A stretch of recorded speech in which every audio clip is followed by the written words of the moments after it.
O, di ba? Ha? O yan, no? Sa usunod na leksyon, namin yan. Ito yung utos, narito ang pagtitiyaga ng mga banal, ng mga nagsisitupad ng mga utos ng Diyos at ng pananampalataya kay Kristo. Hindi po 10 utos yun. Ito ang utos, Ano sinabi? Papanumbalikin kung ang sino man ay nasumpungan sa anumang pagsuway.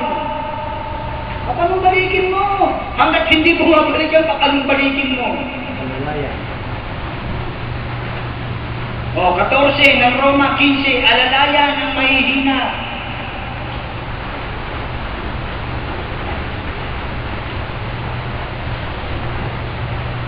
Yan ang tanong, di ba?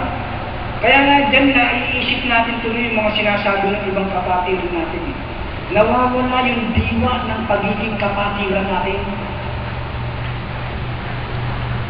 Samantalang sinabi ng ating Panginoon Jesucristo at ng ating Apostol Pablo, alalayan ang mahihina. Basahin nga natin, Roma 14.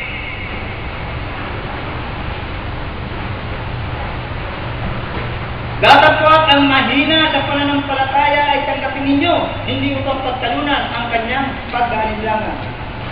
15. Tayo ng malalakas ay nararapat magbata ng kahinaan ng mahihina at huwag tayong magbigay lubog sa ating sarili. Yan po ang iniutos, yan po ang utos sa Biblia. Huwag tayong magbigay lubog sa ating sarili. Yung mga mahihina, ano sinabi? Babatahin nating malalakas. Huwag nating magyabang sa ating sarili tayo malakas. No. Ano ba ang kautusan ni Kristo? Mapapalad ang mga mapagpakumbabang loob sapagkat sa kanila ang kaharian ng langit. Hindi porke malakas kayo, magmamapuli ka na sa mahina.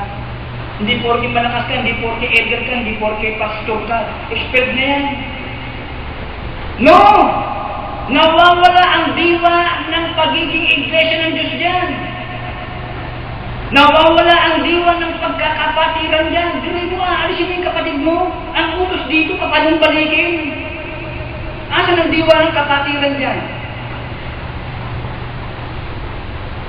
Kung i-express mo yan,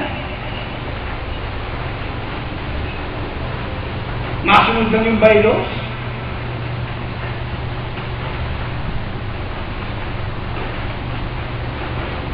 Masunod lang yung bylaws, pero yung iba hindi sinusunod. Yan.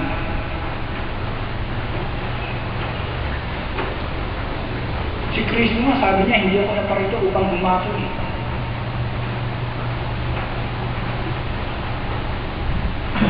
Pero pag mahina na tayo na, nakakita lang yung nakapantalon.